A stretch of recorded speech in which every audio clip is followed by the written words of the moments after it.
is that? Did you hear that? Oh my goodness, no. Eleanor, it's me.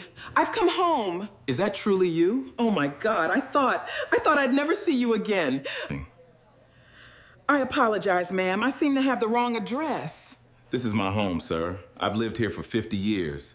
I don't understand. My daughter? She said she was preparing to sell. No, that's not my home. I know this is difficult. The key turned in my front door while 6 women from my book club were sitting around my dining table. I froze. Nobody was supposed to be coming over. A man I had never seen stepped inside carrying a leather folder and smiled like he belonged there. Mrs. McKinney, I'm Michael Turner. I'm here for the preliminary walkthrough. I stared at him. Walkthrough for what?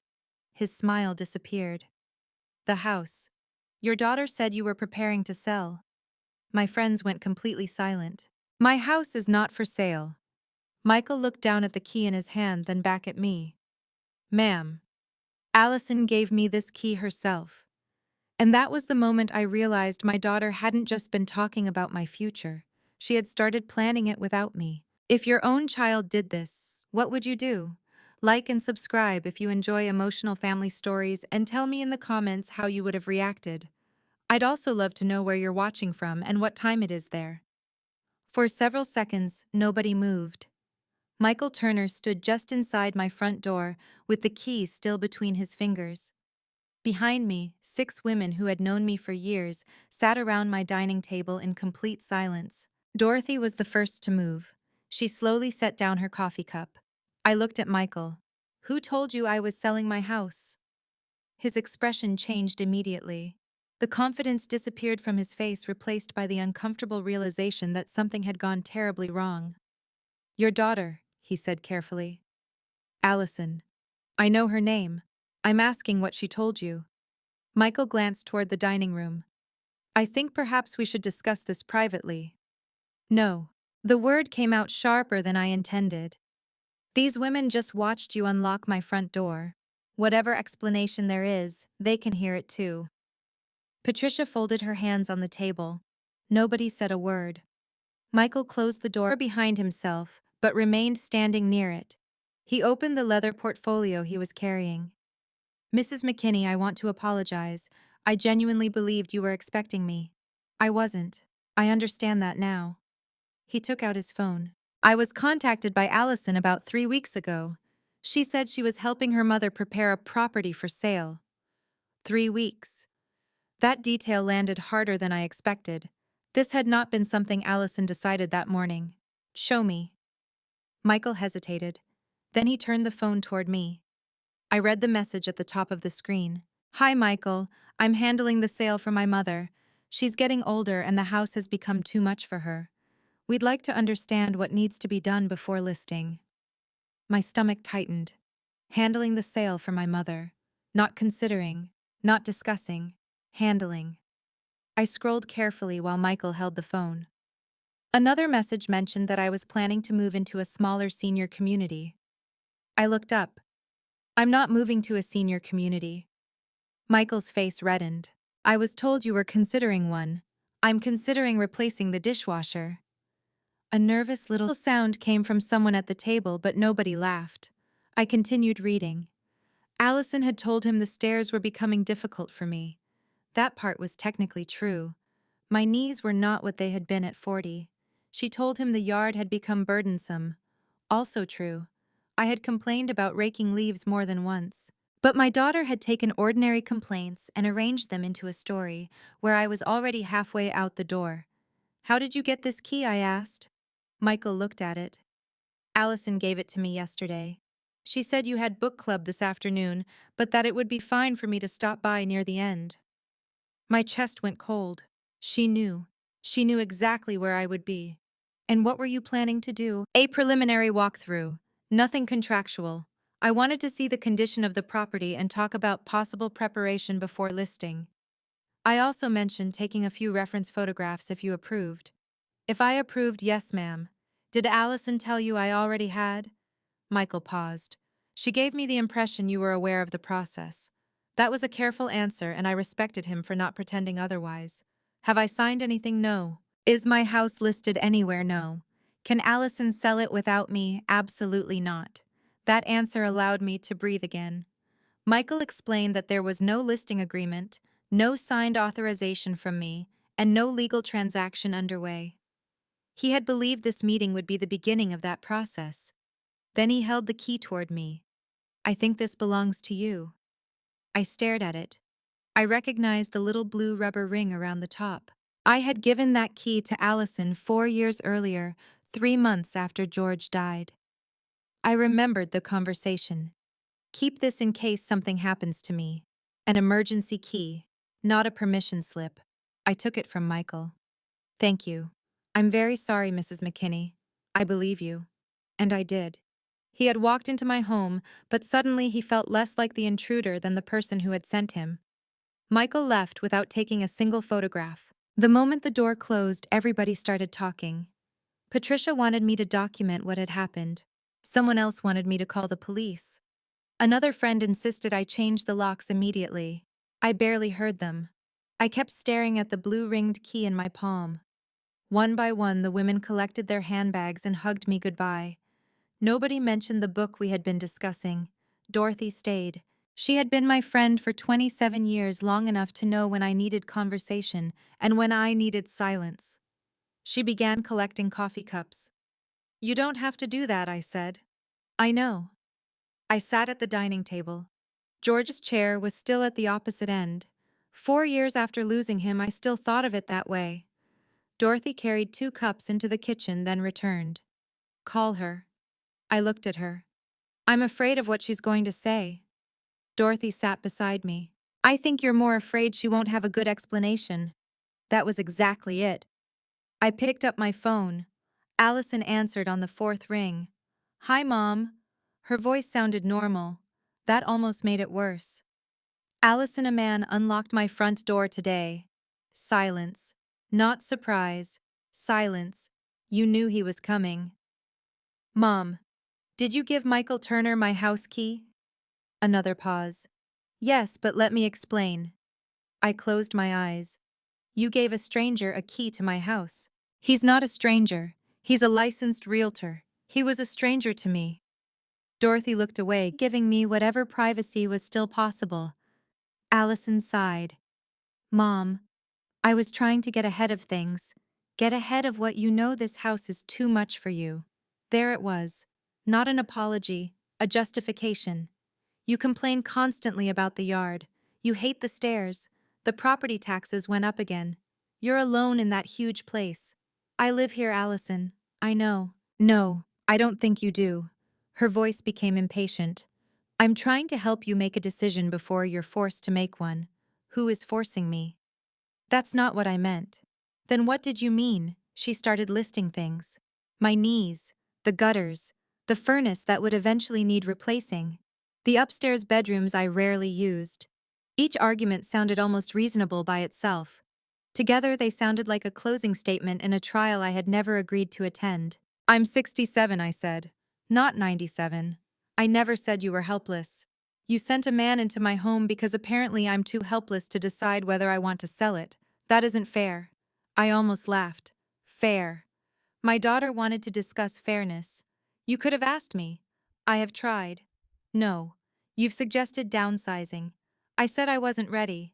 That should have ended the conversation. I was only getting information. Information doesn't require giving away my key. Allison went quiet. I looked around the dining room. George and I had painted those walls ourselves 22 years earlier. My children had celebrated birthdays there.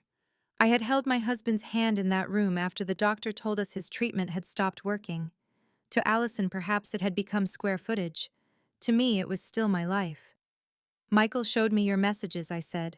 What messages? The ones where you told him I was preparing to move into a senior community. Her breathing changed. Mom, I never said anything was final. You told him you were handling the sale.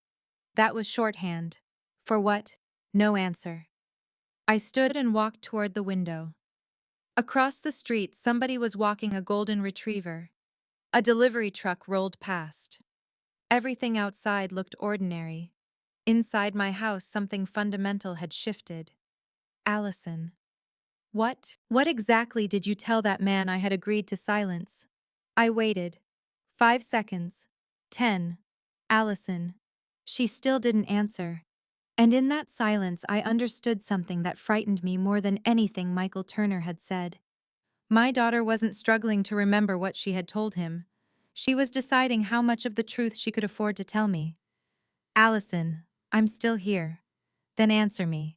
The silence on the other end stretched so long that I could hear the faint hum of my refrigerator from across the room. Finally, Allison sighed. Mom, this is exactly why I didn't want to discuss it over the phone. You had no problem discussing my house with a realtor over the phone. That's different. No, sweetheart, it really isn't. I rarely called Allison sweetheart anymore. That evening, the word came out sounding more painful than affectionate. I'll come over, she said. Bring every key you have to my house. Another silence. All of them. Yes. She arrived 40 minutes later. Dorothy had offered to stay, but I told her I needed to speak to my daughter alone. Before leaving, she squeezed my hand and made me promise to call her afterward. When Allison pulled into the driveway, I watched from the living room window. She climbed out wearing navy slacks, a cream blouse, and the expression she used whenever she was about to explain why someone else had misunderstood her. She had inherited that expression from George. But George usually had the grace to admit when he was wrong. I opened the door before she knocked. Come in. Allison walked past me. Her eyes immediately went toward the dining room. Everyone gone? Yes. I'm sorry they had to see that. I stared at her. That's what you're sorry about. She put her purse on the kitchen counter. That isn't what I meant. Then tell me what you mean. She reached into her purse and placed 2 keys on the counter. One was the spare to my front door. The other opened the side entrance through the laundry room. Seeing them there made my stomach twist. I remembered giving her those keys after George died. I had been terrified of falling in the shower or becoming ill and having nobody able to get inside. Those were for emergencies, I said. I know. Apparently we define emergency differently. Allison crossed her arms. Mom, I made a mistake giving Michael the key without asking you. Good. We agree on something. But the larger issue hasn't changed. There it was. The apology with a door hidden inside it. A door leading straight back to why she believed she was right. What larger issue this house? She gestured around my kitchen. You know it's becoming too much. For whom? For you. You seem considerably more bothered by it than I am. She exhaled sharply. Mom, please don't make this into something ugly. I was having coffee with my friends when a stranger unlocked my front door. I didn't make it ugly. Allison looked away. For a moment I saw something that resembled guilt. Then she began listing evidence. I had complained about the stairs after carrying laundry upstairs. True. I had complained when the property tax bill arrived. Also true.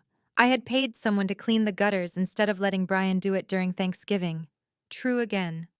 I had once told Allison the backyard seemed twice as large since George died. Every fact was accurate. The conclusion was not. So because I complain about my house, I said you decided I don't want it. I decided we needed options. You know what I mean. I don't think I do. She pulled out a chair and sat. Mom, you're 67. You live alone in a 2-story house with 4 bedrooms. 3 bedrooms. The office used to be a bedroom. Then I suppose I'm living dangerously. Can you please be serious? I am serious. I sat opposite her. Allison, there is a difference between saying, Mom, have you thought about downsizing, and giving a realtor a key to my front door. I wanted a valuation. Then you ask me. You always shut the conversation down. That is my right. Her face tightened. That was when I understood something. Allison genuinely believed my refusal to discuss selling was a problem she needed to overcome. You told Michael I was moving into a senior community. I said you were considering it. I'm not. You looked at that place on Patterson Avenue. I almost laughed from disbelief. I went there for Linda Wallace's retirement luncheon. You said it was nice. It was nice. So is the Virginia Museum of Fine Arts. I'm not moving there either. Allison rubbed her forehead. You're twisting everything I say. No. I'm putting the facts back where they belong. She stood and walked toward the window. I watched her shoulders. When Allison was little, she used to stand exactly like that when she had broken something and was deciding whether to confess.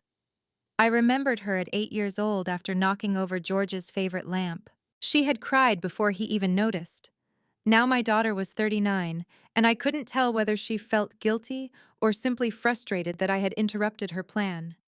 I was trying to save you from making decisions under pressure later, she said. What pressure? Repairs, taxes, health, anything. Those are possibilities, Allison. They are not emergencies happening today. She turned.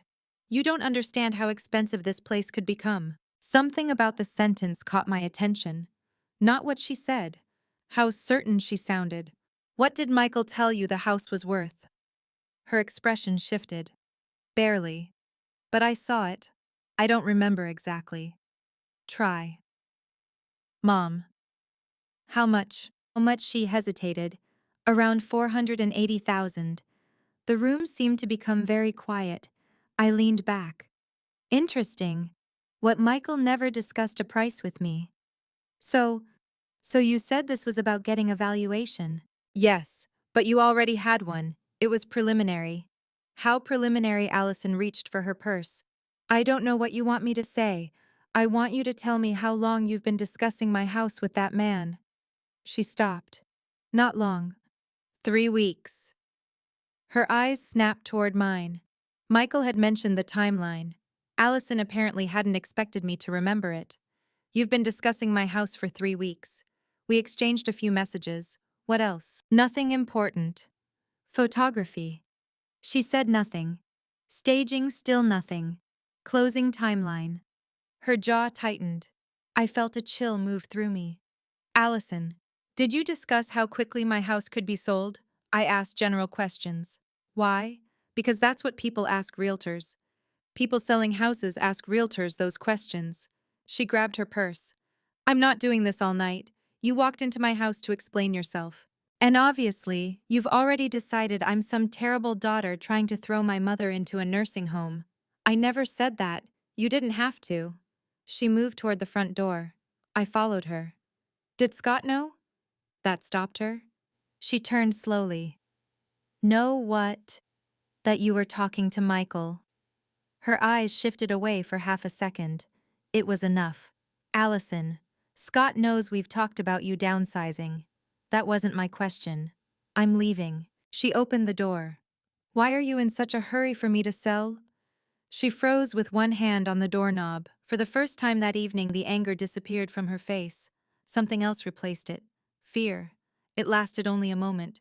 Then the wall came back up. You know what, Mom? Keep pretending nothing changes. I'm not pretending anything. You're going to wish you'd listened to me when you see what keeping this house costs you. Then she stepped onto the porch. I watched her walk toward her car. Allison. She stopped but did not turn around. You forgot something. I held up the 2 keys she had placed on my counter. You gave these back. She looked over her shoulder. Yes. But Michael had another one. Her face went still. The key Michael returned to me had the blue rubber ring. The 2 keys Allison had just surrendered were plain brass. 3 keys, not 2. Which meant at some point someone had made an additional copy. Allison looked at the keys in my hand, then at me. I made one for Michael, without telling me. Yes. How many other copies exist? None. I wanted to believe her. But less than 2 hours earlier, I would have believed my daughter would never hand a stranger a key to my home. She walked away without saying goodbye. I locked the door behind her. Then I stood in the foyer staring at the deadbolt. For the first time since George died, the house didn't feel too large. It felt exposed. I walked through every room before going upstairs. Nothing appeared missing. Nothing looked disturbed. But the next morning, I intended to call a locksmith. And after that, I intended to find out exactly how much planning Allison had done before Michael Turner ever turned that key. Because one question would not leave me alone. My daughter had claimed she was trying to protect me from the future. So why did it feel like she needed my house sold for a future of her own? The words were ordinary. They still hurt. An hour later, Patricia Collins arrived carrying 2 blueberry muffins and enough determination for both of us. Patricia had spent 32 years working as a paralegal before retiring. She had the habit of listening without interrupting and then asking the one question everyone else had avoided. I told her everything that happened after book club. When I finished, she looked toward my newly changed lock. You feel guilty. I changed the locks on my own daughter. No, Winnie. Only my oldest friends called me Winnie. You changed the locks on your house. She's my child, and you're still a person. I looked down at my coffee. Patricia reached across the table. You're not locking your daughter out. You're locking unauthorized decisions out. I wanted to believe her. My phone rang before I could answer. Michael Turner. I hesitated, then accepted the call. Mrs. McKinney, I hope I'm not bothering you. No. I wanted to apologize again for yesterday. You already did. I know. But I've been thinking about it. He sounded genuinely troubled. Michael explained that after leaving my house he had reviewed his communications with Allison. I should have confirmed directly with the property owner before entering, he said. Even with a key.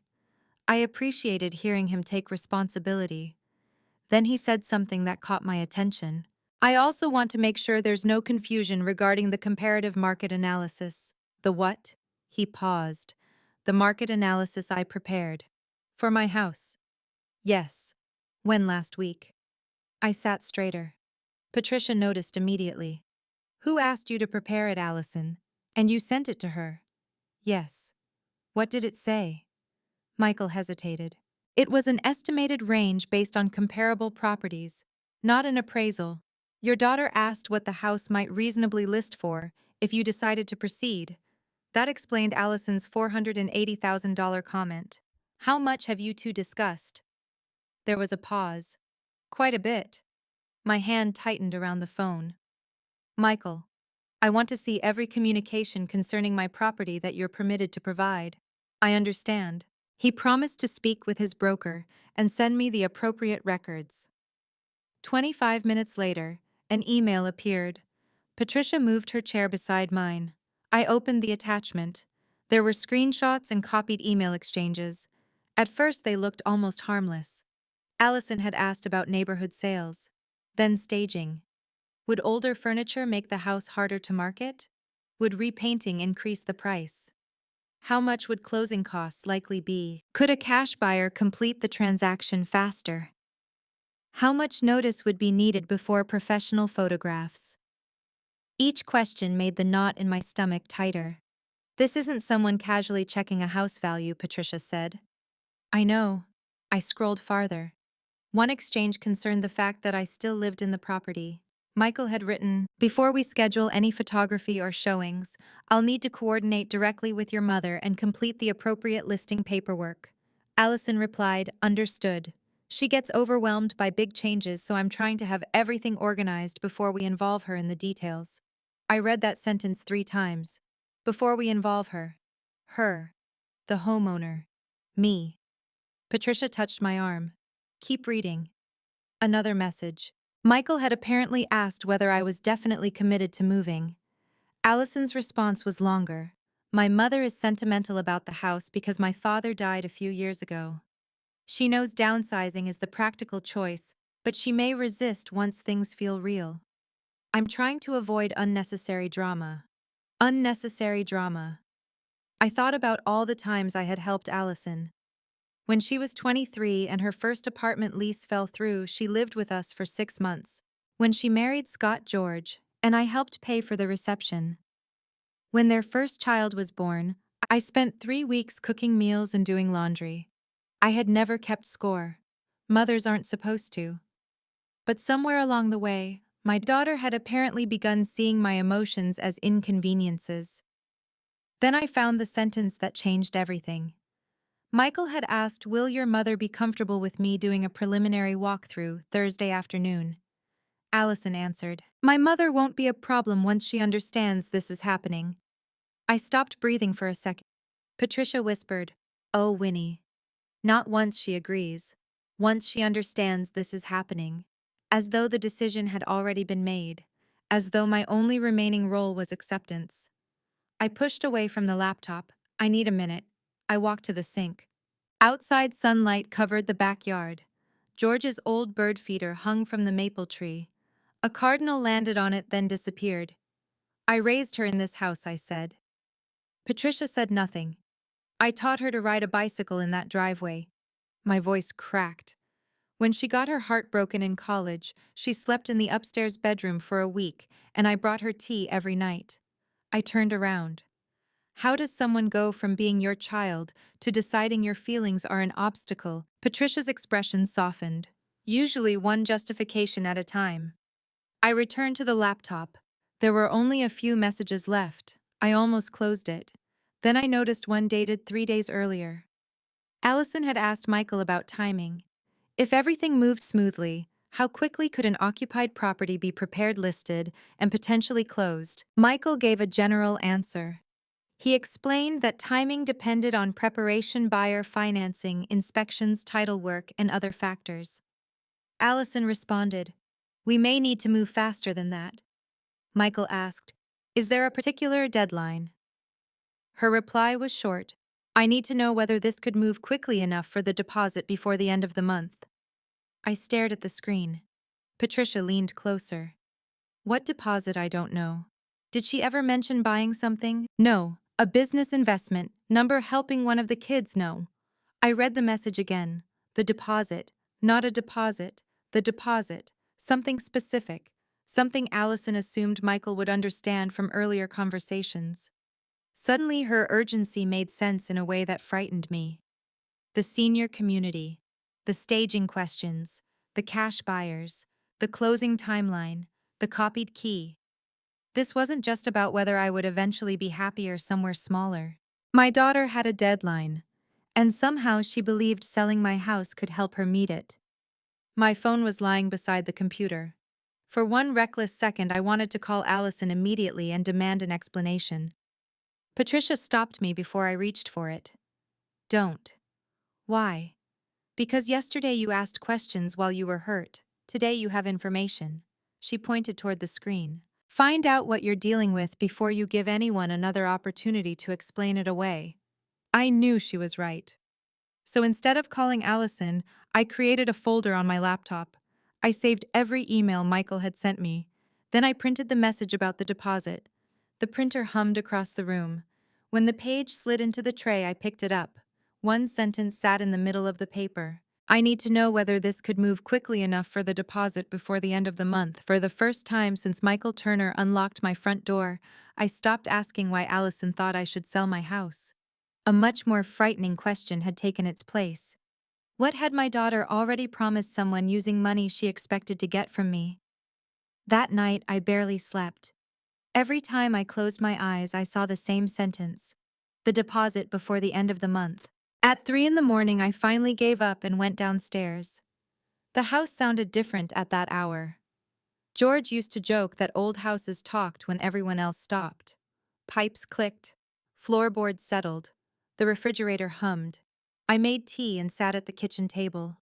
For some reason, I began thinking about Allison at 7 years old. She had been terrified of thunderstorms. Whenever lightning flashed outside her bedroom window, I would hear her little feet racing down the hallway. She would climb into our bed between George and me and pull the blanket up to her chin. Once during a terrible summer storm, she whispered, "Mommy promised the house won't let anything happen to us." I had kissed her forehead.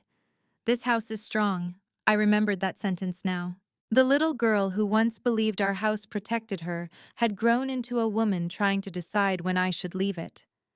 That was the part I couldn't understand. I didn't want to hate my daughter. I didn't even want to suspect her. But trust is a strange thing. It can survive disagreements, distance, and disappointment. What it cannot survive easily is discovering that someone has been making plans behind your back. By 9 the next morning, I knew who I needed to call: my son Brian. Brian lived in Charlotte with his wife Melissa. At 42, he had inherited George's patience and my tendency to worry quietly. He worked as an accountant, which meant he rarely reacted to anything before asking 3 questions and finding a piece of paper. He answered immediately. "Hey, Mom. Are you busy? For you never." That was Brian's standard answer. Usually it made me smile.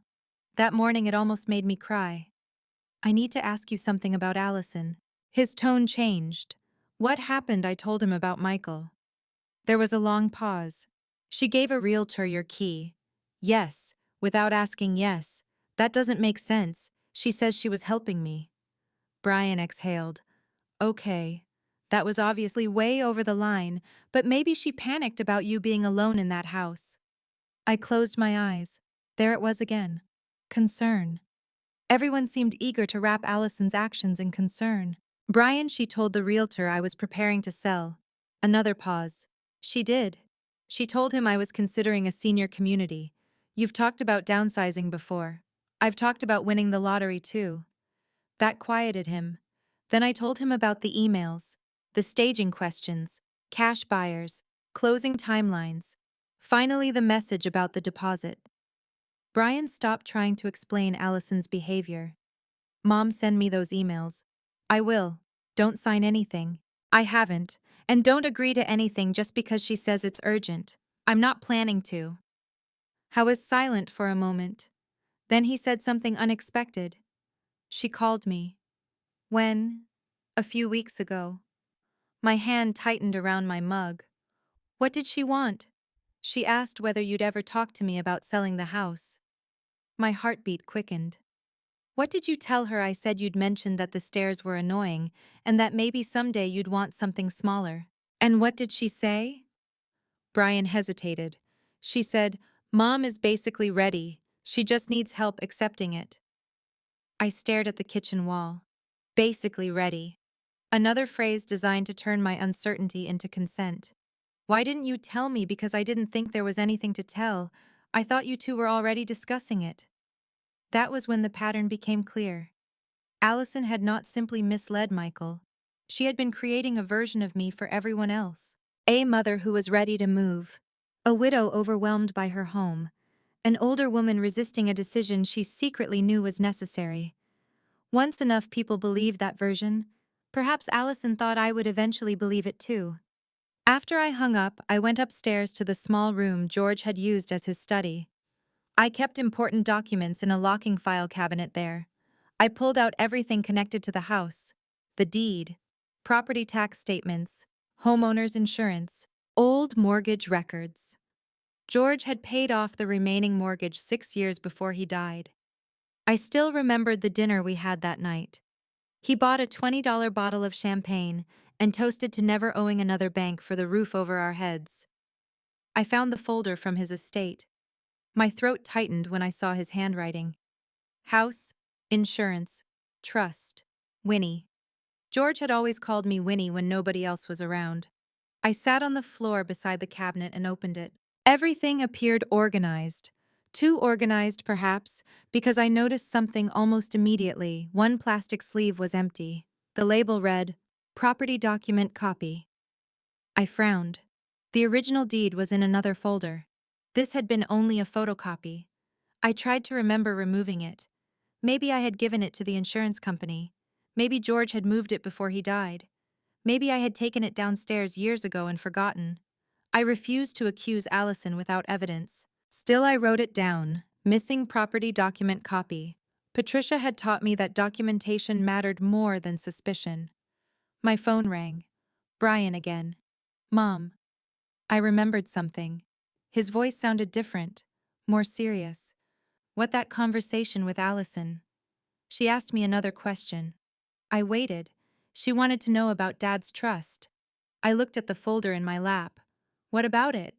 She asked whether selling your house would affect where the money went. A chill traveled through me. What exactly did she say? Brian was quiet for several seconds, trying to remember. Then he repeated it. She said, if Mom sells the house, does Dad's trust interfere with the money? I looked down at George's handwriting. Trust. I knew George had created one as part of our estate planning. There were investment accounts in it, certain provisions for Brian and Allison after my death, protections for me while I was alive. But I had never needed to understand every detail because Susan Whitmore, our attorney, handled the legal structure. Allison asked you that? Yes. What did you tell her? I told her I didn't know. I'm an accountant, not an estate attorney. Did she say why she was asking? She said she was helping you understand your options. I almost laughed. My options. Allison seemed to know an extraordinary amount about options I had never requested. Yes. I think you should call Susan. I think you're right. After we hung up, I remained on the floor for several minutes. Then I opened the trust folder. George's careful notes filled the first page. Protect Winnie first. Those 3 words stopped me. Not maximize inheritance. Not protect the children. Protect Winnie first. My eyes filled with tears. 4 years after his death, my husband was still reminding me that my security mattered. I placed the documents back into the folder. Then I noticed something else.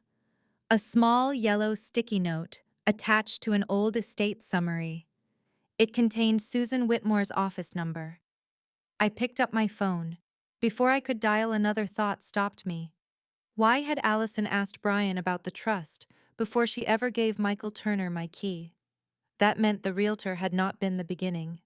The beginning had happened earlier. Allison had been thinking about my house, my money, and my estate long before that man walked into book club. And suddenly I wondered whether the mysterious deposit was only one piece of something much larger. I didn't call Susan Whitmore immediately. I should have.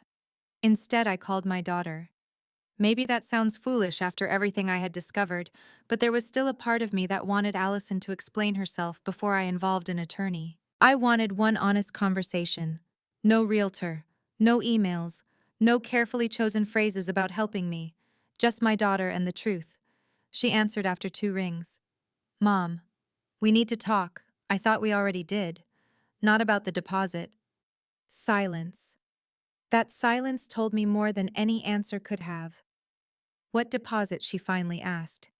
Don't do that. Do what make me prove what you already know. I heard her breathe out slowly. Michael showed you everything. He sent me the communications concerning my house. Another pause. Come over, I said. Mom, I have meetings. Then come after your meetings. What exactly do you want from me, the truth? She arrived shortly after 6. This time she knocked. I noticed that. The new locks had already changed something between us. I led her inside and took her into the kitchen. There was no coffee waiting, no cookies, no attempt to make confrontation comfortable. I placed the printed email on the table. Allison read the sentence. I need to know whether this could move quickly enough for the deposit before the end of the month. She closed her eyes. What is the deposit for? I asked. It's complicated. Then simplify it. Scott's business has been having problems. I waited. She sat down. For the first time since Michael walked into my book club, Allison looked less angry than exhausted. 2 projects went bad last year, she said.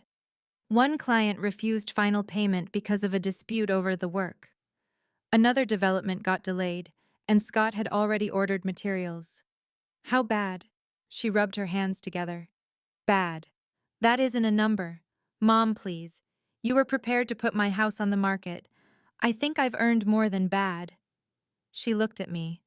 We've been covering business expenses personally. My stomach tightened. With what? Credit. Savings. Some money from the house. What money we refinanced? I sat opposite her. I knew Allison and Scott lived comfortably. Their home had 4 bedrooms, a stone fireplace, a finished basement, and a kitchen remodeled 2 years earlier. I had never asked what any of it cost. Parents sometimes mistake not interfering for proof that everything is fine. How much debt are you in? She shook her head. I don't want to get into every number. Fine. Then explain why my house became part of the solution. Her eyes filled with tears. We found another house.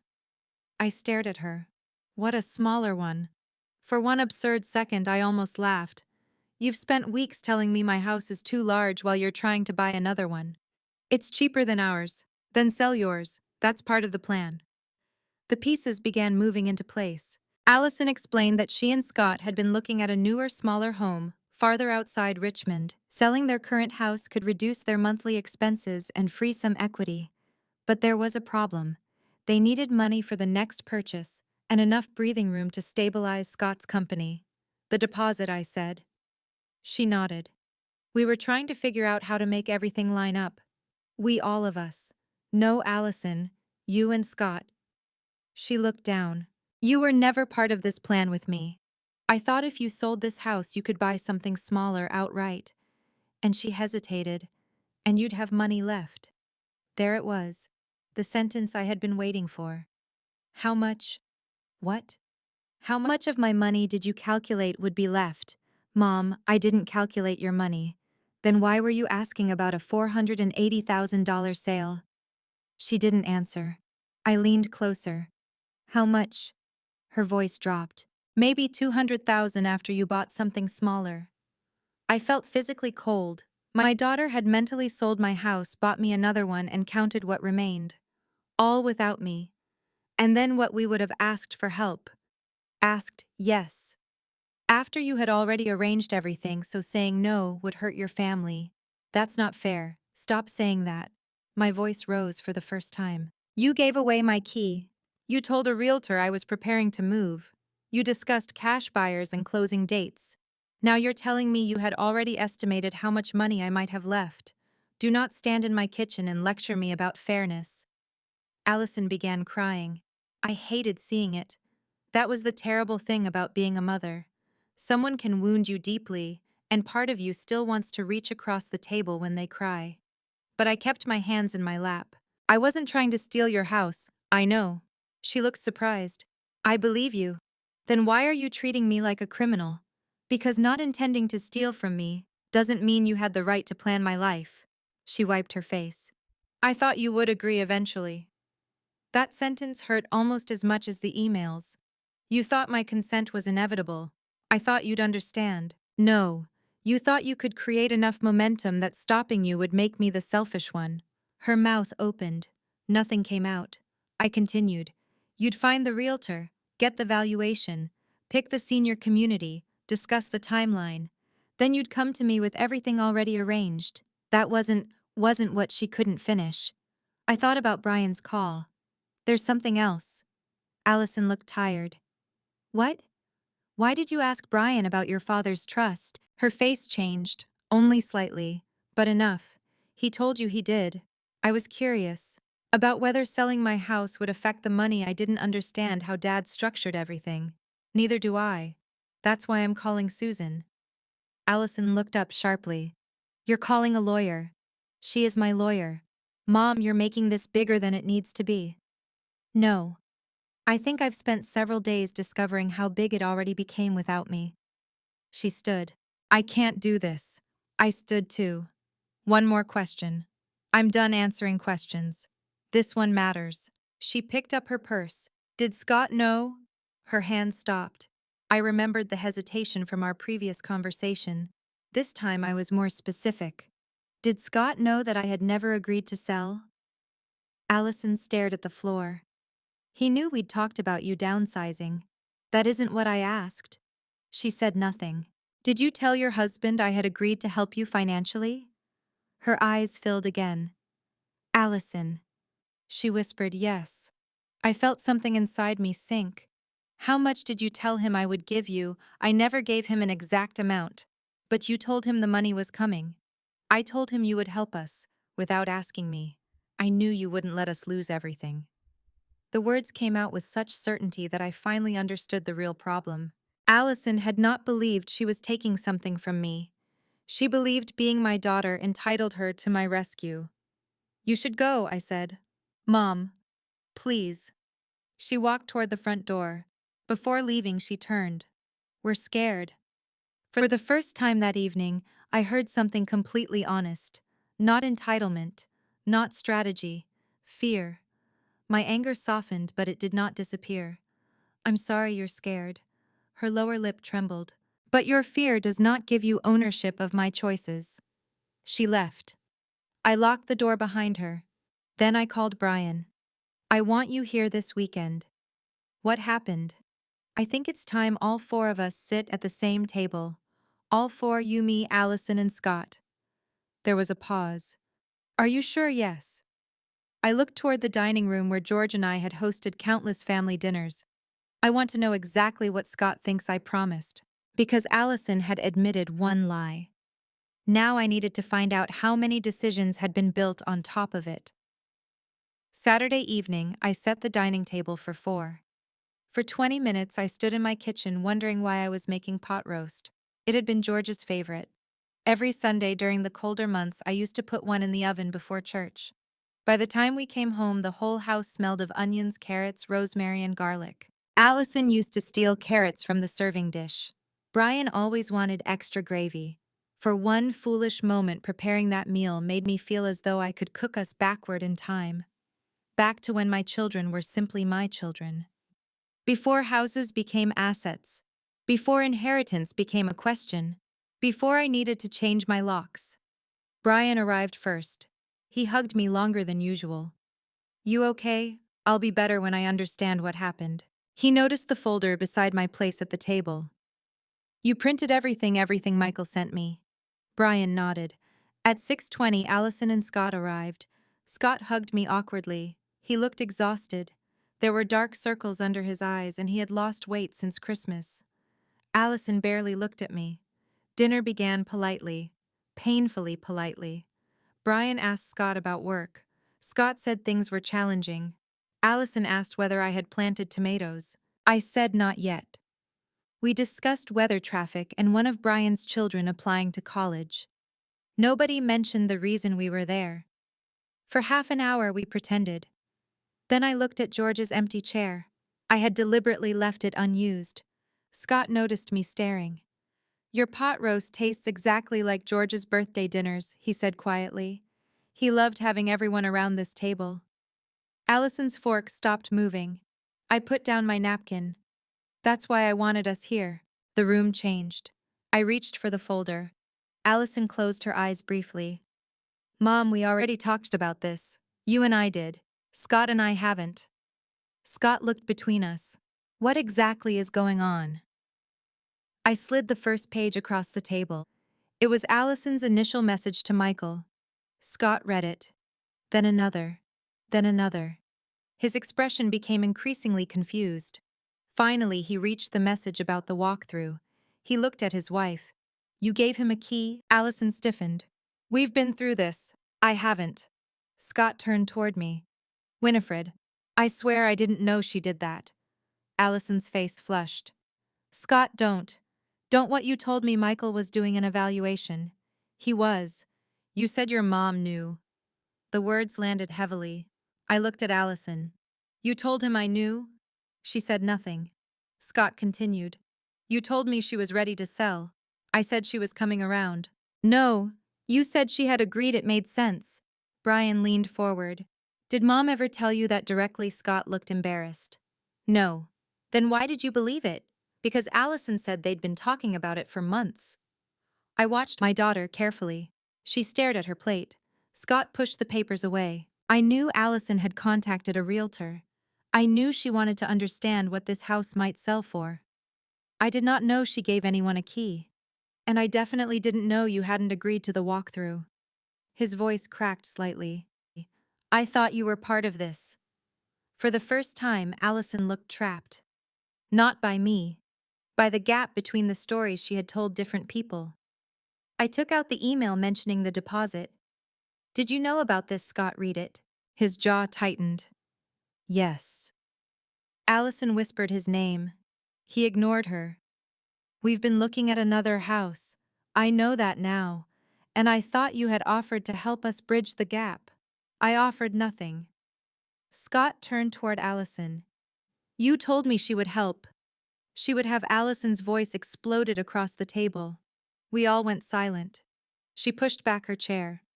"Everyone is acting like I planned some criminal conspiracy." Nobody said that. Brian replied. "You're all thinking it." I remained seated. "Then tell us what you planned." Allison looked at me. "You have no idea what it feels like watching everything collapse." "I know what losing things feels like. That's different." "How you have security." Her voice rose. "You have this house completely paid off. You have retirement income. Dad left you investments. Meanwhile, Scott and I are trying to keep a business alive, keep our mortgage paid, keep everything from falling apart." Scott looked uncomfortable. "Allison, no. I'm tired of pretending. She pointed toward the room around us. Mom is sitting on nearly $500,000 while her own daughter is drowning. The sentence seemed to hang above the table. I looked around. At the curtains I had sewn myself. At the scratches on the hardwood floor from when Brian pushed a toy truck down the hallway at 5. At the faint stain near the dining room window where George once spilled red wine and insisted nobody could see it. Nearly $500,000. That was what my daughter saw. I looked back at her. This isn't $500,000. You know what I mean. No. I don't think you know what I mean. My voice stayed calm. This is the house I wake up in every morning. Allison looked away. This is where your father and I raised you. It is where I cared for him when chemotherapy made him too weak to climb the stairs. It is where I held his hand the night he told me he was afraid to die. Her face softened. But I wasn't finished. And even if none of those memories existed, it would still be mine. Mom, you don't get to turn my home into cash because you need cash. Tears filled Allison's eyes. I was going to ask. After you had already given the realtor my key, I knew you'd help us. No, you assumed. Scott leaned forward. Allison, you told me Winifred had basically promised. I thought she would. You told me the money was coming. I was trying to keep you from panicking. Scott stared at her. Suddenly, I understood something else. My daughter had not only lied to me, she had been managing her husband's reality too. Brian spoke quietly. How far did you go? Allison wiped her cheeks. We didn't sign anything involving Mom's property. That isn't what I asked. I contacted Michael. I researched senior communities. I looked at numbers. How many numbers I asked. She looked at me. What you estimated what I could buy after selling this house. You estimated what would remain. You estimated what you could use. Allison shook her head. You make it sound horrible. It is horrible. Her expression hardened again. Then she said the one thing she knew would hurt me. Dad would have helped me. Nobody moved. Even Scott looked shocked. Allison immediately seemed to regret saying it. But words do not return to your mouth because you regret them. I stared at the empty chair. George had adored his daughter. He probably would have wanted to help her. But he also believed help should never become dependence. I folded my hands. Maybe he would have. Allison looked surprised. Then I continued. But your father would never have helped you by pretending I didn't have a voice. She looked down. And since you brought up your father, I said, there's something all of you should know. Brian frowned. What tomorrow morning I'm meeting Susan Whitmore. Allison looked up sharply. Dad's attorney, our attorney. For what? To review the house, the trust, and every authorization I have ever signed. Allison went pale. Mom, that's unnecessary. Maybe. I closed the folder. But your father is exactly why I know what I need to do next. After they left, I cleared the table alone. When I reached George's place, I rested my hand on the back of his chair. I remembered something he had said years earlier when we were updating our estate plan. Winnie, the children should inherit what's left after we've finished living. They should never plan their lives around us dying. At the time, I thought he was being overly cautious. Now I understood. The next morning, I carried George's estate folder into Susan Whitmore's office. And before I even finished explaining what Allison had done, Susan opened the folder, looked at me and said, Winifred, before we discuss your daughter, there is something George made very specific about this house.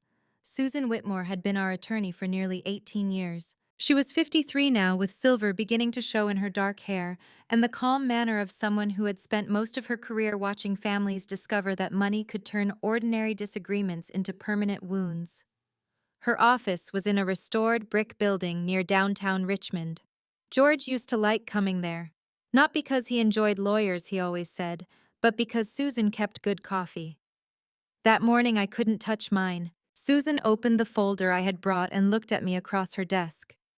Winifred, before we discuss your daughter, there is something George made very specific about this house. I held my breath. What the house belongs to you. I blinked.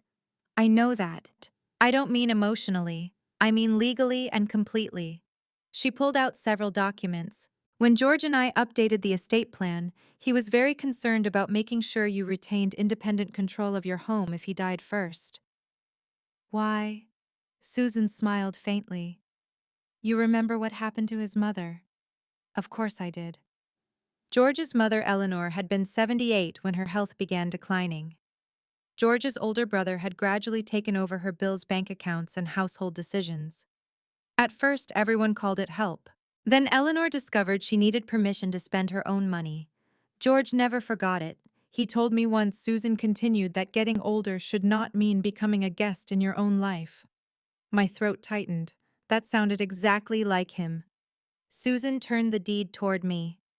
The property passed fully to you. Allison has no ownership interest.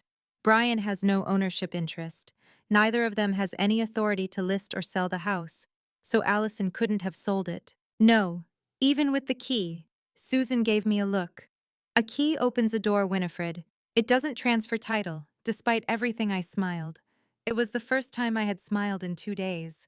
No legitimate sale could close without proper authorization from you, she continued. A valid listing process would require your participation. A buyer's transaction would require title work. Your signature would matter. Relief moved through me. I had known logically that Allison couldn't simply sell my house with a spare key, but hearing Susan say it made me feel anchored again. Then I handed her the printed emails. She read them slowly. When she reached the sentence about me not being a problem, once I understood what was happening, her expression hardened. When she reached the deposit, she looked up. Do you know what this refers to? Allison and Scott are trying to buy a smaller house. I explained their financial trouble. The refinancing. Scott's struggling renovation business. Allison's assumption that I would buy something smaller and give them part of what remained. Susan leaned back. Has Allison asked you directly for money? No. Has she presented you with anything to sign? No. Has she attempted to access one of your accounts? Not that I know of. Good. The word sounded almost strange. How is any of this good? Because we need to distinguish between what your daughter actually did and what you're afraid she might do. That was Susan. Precise. No drama. No assumptions. Allison seriously crossed a boundary, she continued. But we're going to deal with facts. I nodded.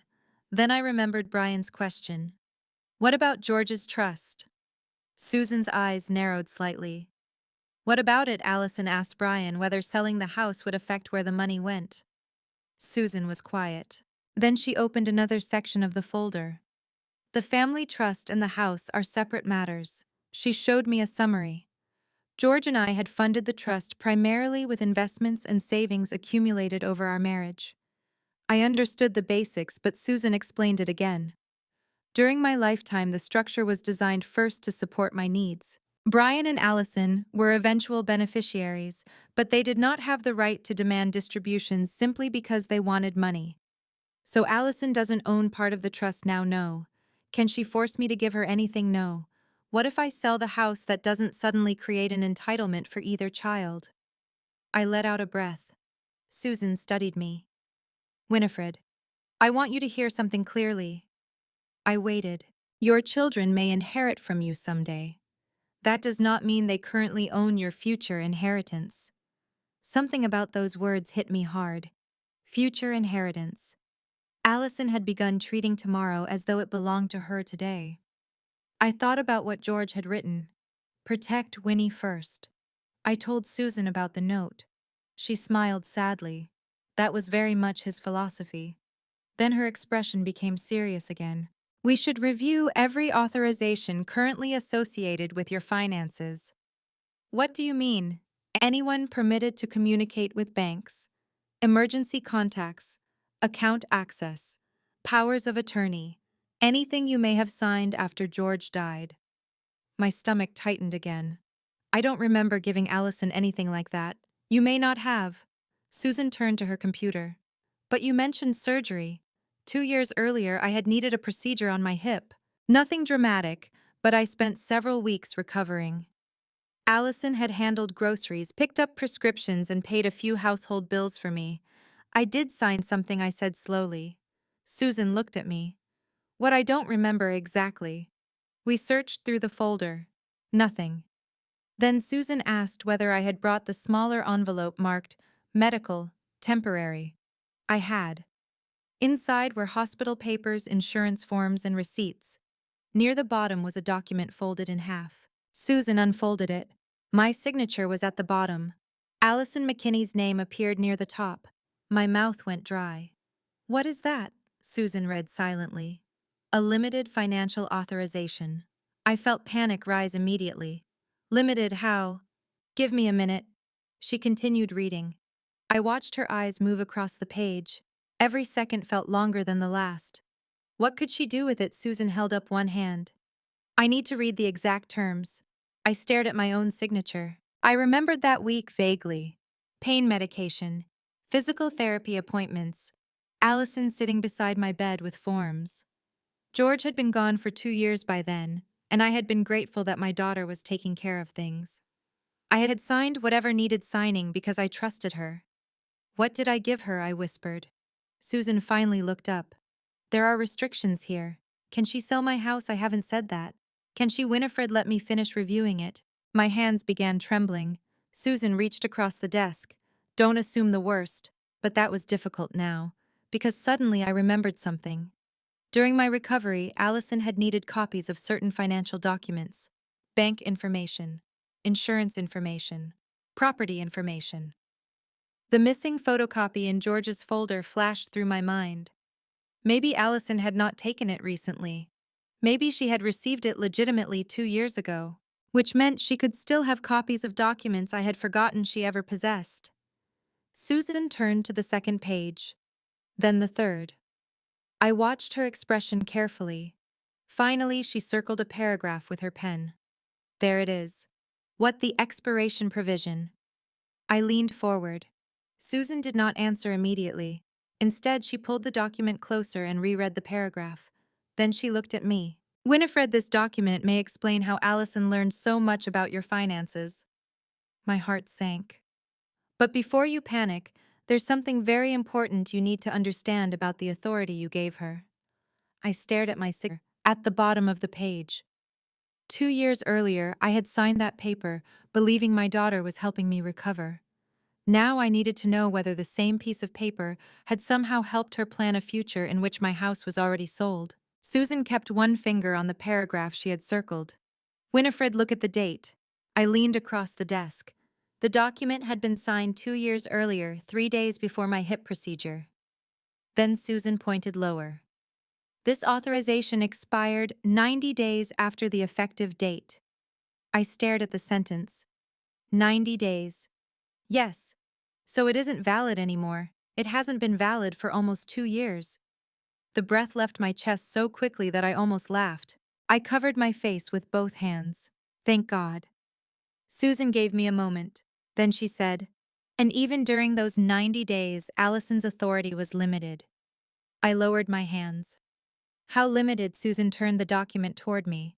The authorization allowed Allison to handle certain household payments, communicate with specific financial institutions regarding routine bills, collect documents on my behalf, and assist with insurance matters while I recovered. It did not give her authority to sell real estate. It did not give her ownership of my accounts. It did not give her control of George's trust. And it certainly did not allow her to make permanent financial decisions for me. So even then, she couldn't have sold the house, no. Could she sell it now? Absolutely not. Relief washed through me again. Then Susan's expression became more serious. But there is something we should consider. My relief vanished almost immediately. What Allison may still have a copy of the authorization. Yes. Would that matter if it's expired legally? The expiration matters enormously. She tapped the document. But people don't always read every page before forming an impression. I thought about Michael. He never said she showed him this. Correct. Susan picked up the printed emails again. And that's what interests me. She read several of Allison's phrases aloud. Handling the sale for my mother. Helping coordinate things for her. Getting everything organized before involving her in the details. Susan looked at me. Notice what Allison does not say. I reread the messages. She never says she owns the house. Right. She never says she has power of attorney. Correct. She never says she can sign for me. Susan nodded. She creates an impression without making the clearest possible claim. That realization unsettled me more than if Allison had simply told one enormous lie. One enormous lie could be confronted. What Allison had done was softer. She had arranged assumptions. She knew what she was doing, I whispered. I can't tell you what she intended, Susan said. Intent is something we should be careful about assigning without evidence. That was why I trusted Susan. She would not let my anger turn suspicion into fact. But she continued. We can say that her language allowed Michael to believe she was coordinating an authorized process. I sat back. Could she have used the old document to get information possibly when it was active? That could explain why she had copies of certain records from your recovery period.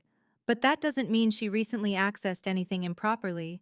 The missing photocopy came to mind, so the property copy I couldn't find may have been copied or used during that period, or you may simply have misplaced it. I nodded. Facts, not fear. I needed to remember that. Susan made a list of practical steps. We would update my emergency contacts, review who had permission to discuss accounts, confirm that no outdated authorization remained on file where it could cause confusion, secure the estate documents, and document the Realtor incident. Do I need to call the police? I asked. Based on what you've told me, I wouldn't jump there. That surprised me. She gave someone my key. And you recovered it. You changed the locks. No property was taken. No sale occurred. No document has surfaced showing a forged signature. Susan folded her hands. You are allowed to protect yourself without turning your daughter into something the evidence doesn't establish. I swallowed. I'm angry. You should be. I'm also scared. That's understandable. But I don't want revenge. Good. Her answer came quickly. Then don't make decisions from revenge. I looked toward the window. For days I had imagined dramatic possibilities. Allison forging my signature. Allison draining accounts. Allison secretly listing my house. But none of those things had happened. What she had actually done was bad enough. She had taken my trust and stretched it beyond permission. She had created a plan for my home because she believed I would eventually surrender. That truth required no exaggeration. I want boundaries, I said. Susan nodded. Then we build boundaries. Before I left, she made copies of everything. I carried George's folder home, feeling lighter than I had when I arrived. Not happy, but steadier. I knew where I stood. My house was mine. My money was mine. My decisions were mine. Allison's financial crisis did not change any of that. At home, I made myself lunch. For the first time in days, I sat on the back porch instead of pacing from room to room. I watched two squirrels chase each other along the fence. I thought about George. Getting older should not mean becoming a guest in your own life. He had understood something I was only beginning to learn. Control is rarely taken all at once. Sometimes it disappears through small permissions. A key, a signature, a daughter saying I'll handle it, a mother saying that's fine. Trust is necessary in families, but trust without boundaries can become dangerous when fear and money enter the room. My phone rang around 3. Michael Turner. I almost let it go to voicemail. Then I answered. Hello, Mrs. McKinney, this is Michael. Yes, Michael. I'm sorry to bother you again. You're not. He sounded uneasy. I received a strange call this afternoon. My stomach tightened. About what, your property? I sat straighter. What about my property? Another agent contacted me. Why would another agent contact you? He heard I had done preliminary work on the McKinney property and wanted to know whether I was still involved. I stood. What other agent? His name is David Mercer. He works with another brokerage here in Richmond. I've never heard of him. That's what concerned me. I gripped the phone. What exactly did he say? Michael paused. He asked why the property had suddenly been withdrawn. I felt the same cold sensation I had felt when Michael first unlocked my front door. Withdrawn from what I asked him that. And he said he understood the family had been comparing agents and preparing the property for market. My free hand went to the edge of the kitchen counter. Michael, my house has never been listed. I know. I never contacted another realtor. I know that too. Then who did? Michael didn't answer immediately. He didn't need to. I already knew. Allison. I closed my eyes. How many realtors has my daughter contacted? I don't know. That answer frightened me. I thanked Michael and ended the call. For several seconds, I stood completely still. Susan had told me not to invent crimes where there were none. She was right, so I didn't. I didn't assume Allison had forged anything. I didn't assume she had signed anything. I didn't assume my house had actually been listed. Instead, I wrote down exactly what I knew. Michael Turner was not the only realtor who knew my address. My daughter had apparently contacted at least one other professional, which meant the 3 weeks of messages I had already seen were not the full story. I called Susan. She answered from her office. What happened? There's another realtor. Silence. Then Susan asked calmly, Did you contact him? No. Did Brian know? Scott, I don't know. And Allison. I looked through the kitchen doorway toward my newly locked front door. I think it's time I find out. Because if Michael Turner had been only one option among several, then my daughter had not merely been gathering information. She had been shopping for someone to help execute a decision I had never made. I didn't call Allison that afternoon.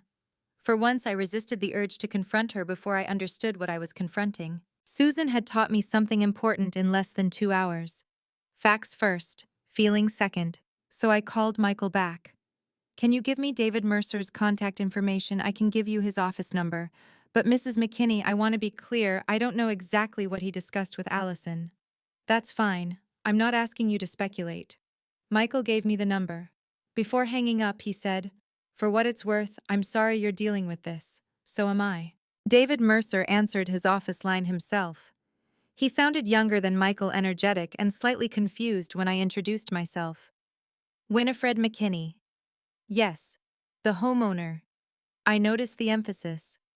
Yes. The homeowner. There was a pause. Then his voice became cautious. How can I help you? I understand you've discussed my property with my daughter. Another pause. Yes, ma'am. Did I ever authorize you to list my house? No. Did I sign anything? No. Did you ever speak to me? No. That relieved me. Then what exactly happened? David explained that Allison had contacted him about 2 weeks earlier. She wanted an estimate of what the house might bring on the current market. She asked how quickly properties in my neighborhood were selling. She asked whether minor renovations would significantly increase the sale price. She even asked whether an empty house would sell faster than an occupied one. I closed my eyes. Did she tell you I wanted to sell? She said you were planning to downsize. Planning. That was my understanding. Did she say I had agreed? David hesitated. Not in those exact words. There it was again. The same pattern Susan had noticed. Allison rarely made a direct claim that could easily be disproved. Instead, she built a room full of assumptions and invited everyone inside. What did you mean when you told Michael the property had been withdrawn? David sounded embarrassed. That was poor wording on my part. I didn't mean withdrawn from an active listing. I meant withdrawn from consideration with me. So there was never a listing, no ma'am. Absolutely not. Thank you, I meant it. For the second time that week, a realtor had reassured me that Allison had not crossed the legal line I feared. But emotionally, the picture was getting worse. After we hung up, I wrote everything down. Michael Turner, David Mercer, 2 realtors, 2 market estimates. Questions about staging. Questions about speed. Questions about selling an occupied property. I called Susan and gave her the details. She listened. No forged documents, she asked. None. No listing agreement. No. Good. That word is beginning to annoy me. Susan laughed softly. I understand. But every fact establishing that your property remains secure is good. What should I do? Continue documenting. And decide what boundary you want with Allison. That was the harder question. Protecting the house was easy. Protecting myself from my own daughter was not. That evening, I went upstairs looking for an old insurance statement. I opened the closet in the guest room where I stored extra linens, holiday decorations, and things Allison occasionally left behind. On the top shelf sat a canvas tote bag. I recognized it as hers. She had brought it over weeks earlier when she helped me clean out the hall closet. I pulled it down. Inside were gardening gloves, an old cardigan, 2 magazines, and several glossy brochures. The first showed a smiling silver-haired couple walking beside a pond. River Oaks Senior Living. The second advertised maintenance-free townhomes for adults 55 and older. The third was for a retirement community 20 minutes from my house. I sat on the edge of the bed. Allison had researched where I could live. Not someday. Now. I opened one brochure. A yellow sticky note was attached to a floor plan. Good size for mom. No stairs. My chest tightened. Another note marked the monthly association fee. Another circled the distance from Allison's neighborhood. I should have been furious. Instead, I felt something worse. Erased. My daughter had selected the shape of my future without asking what I wanted it to look like. I walked downstairs carrying the brochures. I spread them across the dining table. That was when I finally understood why the Realtor incident had hurt so much. It wasn't only the key. It wasn't even the money. It was the assumption underneath everything. Allison believed that because I was older, my preferences had become negotiable. She could decide the house was too large. She could decide stairs were too dangerous.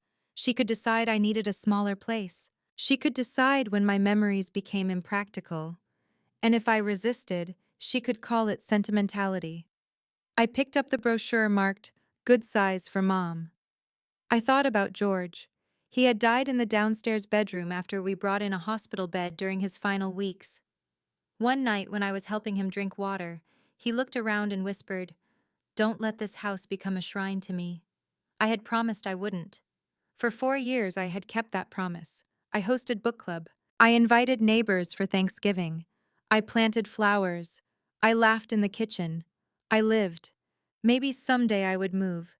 Maybe someday I would wake up and decide the stairs truly were too much. But if that day came, I wanted the decision to begin inside me, not inside my daughter's spreadsheet. The next morning I called Allison. She answered cautiously. "Hi, Mom. I found the brochures." Silence. "What brochures?" "The senior communities." She sighed. "I was researching options. For me, yes. Did I ask you to know? Did you contact David Mercer?" Another silence. "Yes." "How many realtors did you contact too?" "Only 2. Yes." I believed her this time. Perhaps because she sounded too tired to keep fighting. "Did you sign anything?" "No." "Forge anything?" "Of course not." "Did you ever intend to know?" The genuine shock in her voice mattered to me. I believe that too. "Then listen carefully," I said. "I'm not accusing you of trying to steal my house. Thank you. I'm accusing you of trying to make my decision before I made it." She had no response. "And that stops now. What does that mean?" "It means no more realtors, no more senior communities, no more discussions about my house with Scott Bryan or anyone else unless I begin them." "Okay. And next Thursday I want you here." "Why book club?" She sounded confused. "You want me at book club?" "Yes." "Mom, I don't understand." "I know." I looked around the dining room, at the exact place where Michael had stood with my key. The humiliation had happened in front of witnesses. The truth I decided would happen there too. "I want you sitting at the same table where this started." "Who else will be there, Brian?" "Susan, Dorothy, Patricia." Allison inhaled sharply. "Are you putting me on trial?" "No." "Then what is this?" I looked at the new key beside my phone. "It's me taking back the conversation." She didn't answer. "I'm not going to scream at you, Allison. I'm not going to embarrass you for entertainment. But everyone who has been pulled into this situation needs to understand the same facts." "Mom." "Thursday. 4 o'clock." Before she could argue, I added one final sentence. "You decided what was going to happen inside my house without asking me." I looked toward the front door. Now I'm deciding what happens next. And for the first time since a stranger turned a key in my lock, I no longer felt like I was reacting to Allison's plan. I had one of my own. Thursday arrived with rain. Not a dramatic storm, just the steady gray kind that makes an old house feel smaller and every sound inside it more noticeable. At 3:30, I set a plate of cookies on the dining table. I almost laughed at myself. Apparently, even when confronting my daughter about violating my trust, I still believed people should have something to eat. Dorothy arrived first. Patricia came 10 minutes later. Brian had driven up from Charlotte that morning, and Susan arrived shortly before 4 carrying a thin folder. I had deliberately invited only Dorothy and Patricia from the book club. They had both been present when Michael entered my home, and Patricia had helped me understand what to document afterward. At 4:12, the doorbell rang. Not a key, a doorbell. That difference mattered. I opened the door. Allison stood on the porch beneath a black umbrella.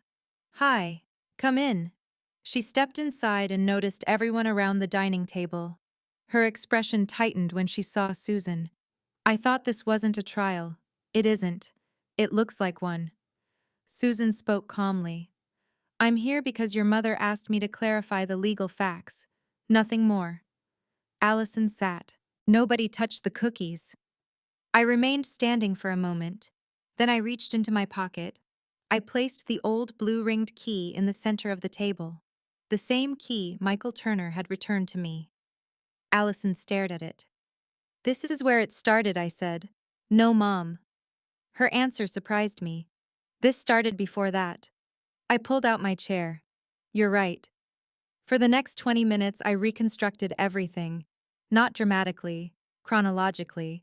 Allison contacted David Mercer, then Michael Turner. She requested valuations. She researched staging. She asked about cash buyers. She asked how quickly an occupied property could be sold. She researched senior communities. She gave Michael a copied key. She told Scott I had agreed to help financially. She asked Brian about George's trust. At several points, Allison tried to interrupt. I stopped her. "You'll have your turn." When I finished, Susan explained what she had confirmed. No listing agreement existed. No sale had been authorized. No valid document gave Allison control over my property. The temporary financial authorization had expired almost 2 years earlier. No evidence suggested Allison had forged my signature or transferred any asset. I looked directly at my daughter. "I want that said clearly because I'm not interested in accusing you of something you didn't do." Allison's shoulders lowered slightly. "Thank you. But what you did do was enough." Her eyes dropped to the key. I continued. "I changed the locks. I figured. I updated my emergency contacts." She looked up. "You removed me. For now, Brian is my primary emergency contact. Dorothy is local backup." Pain flashed across Allison's face. That hurt me. But consequences that hurt are not automatically cruelty. I've also reviewed who can communicate with my financial institutions. Any outdated permissions are being removed. "Mom, I would never take money from your account." "I hope that's true." "It is." "Then this should not threaten you." She looked away. I placed the brochures from the senior communities beside the key. "I also want you to understand something about these. I was trying to help. I know you believe that. I do. But help begins with asking what the other person needs." Allison's eyes filled. I touched one brochure. "You selected a floor plan for me. It was just an option. You wrote 'good size for Mom' on it." She swallowed. "You had decided what size my life should become, Mom. That's not fair." Patricia shifted slightly. I raised my hand before anyone spoke. "This isn't about humiliating Allison." Then I looked at my daughter. "But I need you to hear how it felt." She nodded slowly. "I felt old in a way I had never felt before. Not because of my knees, not because of the stairs, because my own daughter started treating me like someone whose decisions could be managed." Allison wiped a tear away. "I was scared." "I know." "Oh, no you don't." Her voice cracked. "I was terrified." Scott's business, she explained, was closer to collapse than she had admitted. Their savings were nearly gone. They were carrying balances on credit cards. Their refinanced mortgage was expensive. Scott was waking at 3 in the morning worrying about payroll. I kept thinking if I could solve enough pieces, Allison said everything would stop falling apart. Brian leaned forward. So you made Mom one of the pieces? Allison flinched. Yes. It was the first time she said it without defending herself. Yes, I did. The room became quiet. I looked at her. That's all I needed you to understand. She shook her head. No. There's more. My stomach tightened. Susan's expression remained neutral. What more, I asked. Allison stared at the key. I need you to understand that I didn't wake up one morning and decide your house belonged to me. I never said you did. I kept making little decisions. Her voice became softer. I told myself you'd eventually want to move. Then I told myself there was no harm in checking prices. Then I told myself there was no harm in talking to realtors. Then I told myself giving Michael the key would save time. She looked at me. Every step made the next one feel smaller. Patricia had said almost exactly that. One justification at a time. Allison began crying harder. I knew if I stopped and asked you directly, you might say no. There it was. The truth underneath everything. So you avoided asking. Yes. I felt my own eyes fill. Allison, do you understand how frightening that is for me? She nodded. I do now. I picked up the blue-ringed key. For the foreseeable future, you will not have a key to my house. She closed her eyes. You will not manage my bills. A tear slid down her cheek. You will not contact professionals on my behalf unless I specifically ask you. Okay. And you will not discuss my house as though it is money waiting to become available. She nodded again. Okay. I expected to feel victorious. I didn't. I felt like a mother watching her daughter finally understand the size of something she had broken. Then Allison said, There's one thing I haven't told you. Brian looked at her. What? She glanced towards Susan, then back at me. The deposit wasn't just about the new house. My stomach dropped. What does that mean? Allison clasped her hands together.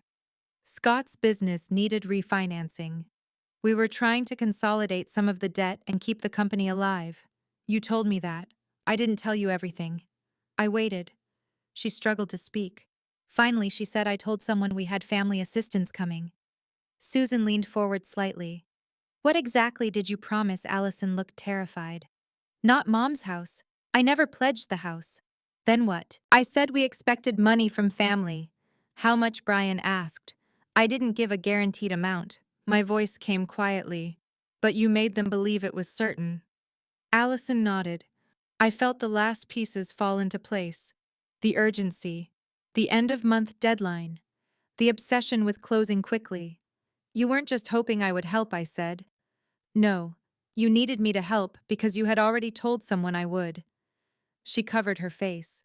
For several seconds, nobody spoke. Then she lowered her hands and looked directly at me. I already promised someone the money. And suddenly I understood why my daughter had been moving so quickly. She wasn't simply planning my future. She was trying to make my future match a promise she had already made. I already promised someone the money. Allison's words seemed to drain every other sound from the room. Rain tapped against the dining room windows. The clock above the kitchen doorway clicked forward 1 minute. I looked at Susan. She had become completely still. What exactly did you promise? She asked. Allison swallowed. I need to explain. Then explain, I said. She stared at her hands. Scott's company, Reynolds Home Renovation, had survived for 11 years. For most of that time, it had done well enough to employ 7 people and keep Allison and Scott comfortable. Then 3 projects collided at once. A commercial renovation was delayed for months. A homeowner disputed a final invoice. Scott had already purchased materials for another job when the client canceled. One problem became 3. 3 became debt. They used savings, then credit cards, then part of the equity in their home. By the time Scott admitted how bad things were, they were struggling to meet payroll and loan payments. So where do I come into this? I asked. Allison wiped her cheek. They were trying to refinance some business debt. Who is they? Scott and his business advisor. They were looking at legitimate financing options, including a private lender. Susan leaned forward. Did you pledge your mother's property as collateral? No. Allison answered immediately. Never. Did you represent that you owned any portion of her house? No. Did you sign Winifred's name? No. Did you provide a document claiming you had current authority over her finances? No. Susan nodded once. Continue. Allison looked at me. The lender wanted to know how we planned to stabilize our personal finances too. We were carrying too much, so you told them about the house you and Scott wanted to buy, yes. They had planned to sell their current home purchase, the smaller one, reduce their monthly expenses, and use whatever equity remained to stabilize themselves. That part at least made sense. But their numbers were too tight. Then Allison made them look better. I said we expected family assistance. How much? I didn't promise a specific dollar amount. That isn't what I asked. She looked down. I said it could be substantial. Brian leaned back in disbelief. Based on Mom selling her house. Allison nodded. And giving you part of this proceeds, he added. Another nod. I felt strangely calm. Perhaps there comes a point when betrayal stops arriving as shocks and starts arriving as explanations. You made my generosity part of your financial plan. Allison began crying. Yes, before asking me. Yes, why I was scared. You keep saying that, because it's true. Her voice cracked. I was watching Scott fall apart. He stopped sleeping. Every time his phone rang, he thought it was another creditor. I started waking up wondering if we were going to lose the house. Scott wasn't in the room that afternoon, but suddenly I could picture him at Saturday dinner. The dark circles, the weight loss, the shame. For a moment I felt sympathy. Then I remembered the key. Fear explained Allison's behavior. It did not excuse it. Brian asked, "Does Scott know what you told the lender?" Allison hesitated. He knew I mentioned possible family help. Did he know Mom had never agreed? No. I closed my eyes. Another reality Allison had managed for someone else. You lied to your husband too. I kept thinking I could fix it before anyone got hurt. I looked at her. And how was that supposed to work? She wiped her face. You would sell. You'd find somewhere smaller. You'd have plenty left. I would explain everything. You'd be angry, but then you'd see how serious things were. And I would rescue you. Yes, the honesty hurt more than another excuse would have. Because mothers help their children, she whispered. I sat back. There it was. The belief underneath every justification. Of course mothers help their children. She looked at me hopefully. But helping you is not the same as surrendering control to you. Her face fell. I would have considered helping if you had come to me honestly. I know. No, Allison. You know that now. I pointed toward the blue-ringed key. If you had sat in this room 3 months ago and said, "Mom, we're drowning. We're ashamed. We need advice," this would be a completely different conversation. I thought you'd say no. You denied me the right to say anything. Brian spoke quietly. That's the problem, Allison. She looked at him. You turned Mom's answer into something you needed to manage instead of something you had to respect. Allison covered her mouth. For several seconds she cried silently. Susan finally spoke. What happens if your mother provides no financial assistance? Allison lowered her hands. We have to restructure everything. What does that mean? Sell our house. Walk away from the new one. Scott may have to shrink the business. Could the business close? Yes. The word was barely audible. Would you become homeless? No. Would you be unable to eat? No. Would your children be unsafe? No. Susan's tone remained gentle. So this is serious, but it is not a catastrophe that requires sacrificing Winifred's security. Allison stared at the table. No. That distinction mattered. They might lose status, comfort, a business Scott loved, a house they were proud of. Those losses could be painful, but they were not entitled to transfer that pain to me. Brian reached for his sister's hand. She let him take it. I'm angry with you, he said, but I'll help you figure out the numbers. Allison looked at him. I'll help you understand them. I'm not promising money. For the first time, I saw the difference between rescue and support demonstrated right in front of me. Allison saw it too. She nodded. Thank you. The tension in the room softened slightly. Then Allison looked at me. What happens now? You solve your financial problems without selling my house. She nodded. And us? That question was harder. I don't know yet. Her eyes filled again. I love you. I love you too. Do you still trust me? I looked at the key. No. The answer hurt both of us. But trust can sometimes be rebuilt. She began crying again. I reached across the table and covered her hand with mine. That was not forgiveness. Not yet. It was simply love refusing to disappear while consequences remained. Then Allison looked towards Susan's folder. Her expression changed. Fear returned. There's something I need to ask. Susan waited. Allison looked at me. Are you changing Dad's trust? I didn't answer. She continued. Because of what I did, Brian withdrew his hand. Allison. No, I need to know. She looked directly at me. Are you cutting me out? The room became quiet again. I could hear George's voice in my memory. The children should inherit what's left after we've finished living. I looked at my daughter. A week earlier, that question might have enraged me. Now I heard something else inside it. Fear of punishment. Fear of losing her father again. Fear that one terrible series of decisions had changed her place in the family forever. I haven't decided anything about the trust, I said. Allison swallowed. But I have decided something more important. What I will never again allow any of you to think of my assets as money you're already entitled to. She lowered her eyes. The next morning I would meet Susan alone, not to punish Allison, not to reward Brian, but to make sure George's estate plan protected exactly what he intended it to protect, my life while I was still living it. The next morning I sat across from Susan with George's estate folder between us. I don't want to punish her, I said. Susan nodded. Good place to start. I'm angry enough that part of me wants to. That's also normal. I looked down at George's handwriting on the folder. But I don't want to make a permanent decision because of something I'm feeling this week. Susan leaned back.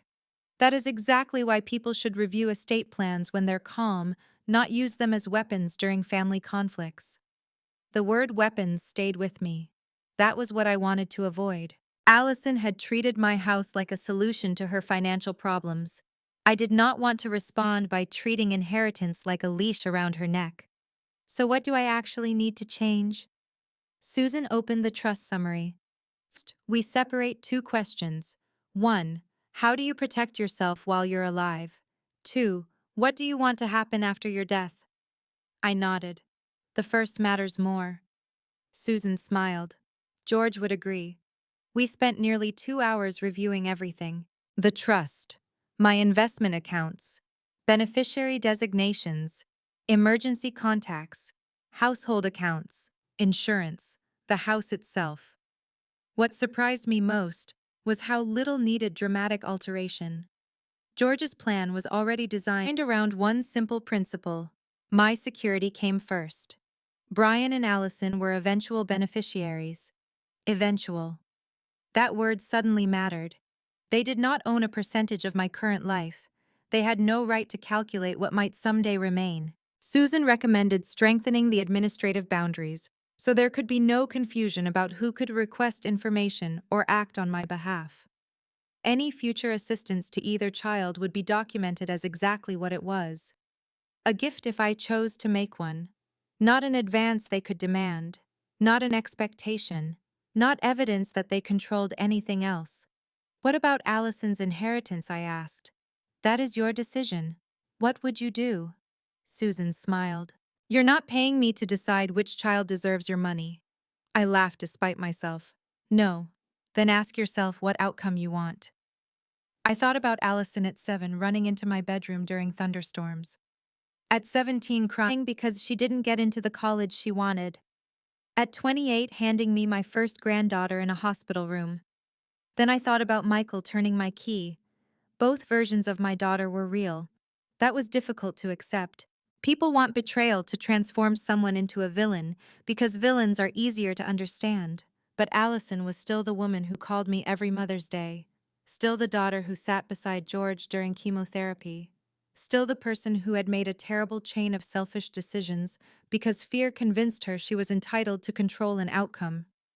I don't want to disinherit her, I said. Susan nodded. Then don't.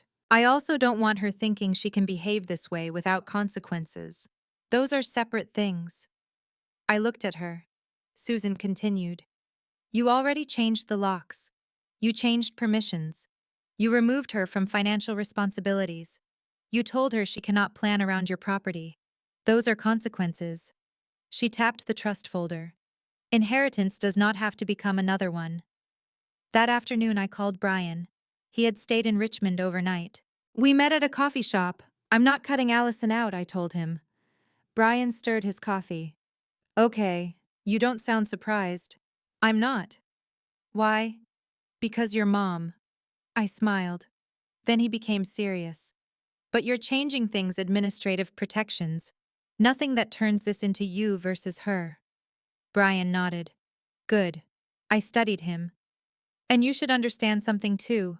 What this isn't about Allison being the bad child and you being the good child. He looked surprised. Mom, I know, but families fall into those roles quickly. I reached across the table. You aren't entitled to my house either. Brian smiled faintly. I know. You aren't entitled to my investments. I know. And if I live to 100 and spend every dollar taking cruises and buying ridiculous hats, you get whatever is left. He laughed. Please buy the hats. That evening, Allison called. Her voice was cautious. Brian said you met with Susan. Yes. A pause. Are you cutting me out? No. She began crying almost immediately. I waited. Thank you, she whispered. Don't thank me yet. She became quiet. I'm not leaving things exactly as they were. I understand. No, I want you to understand specifically. I explained that my finances would remain under my control.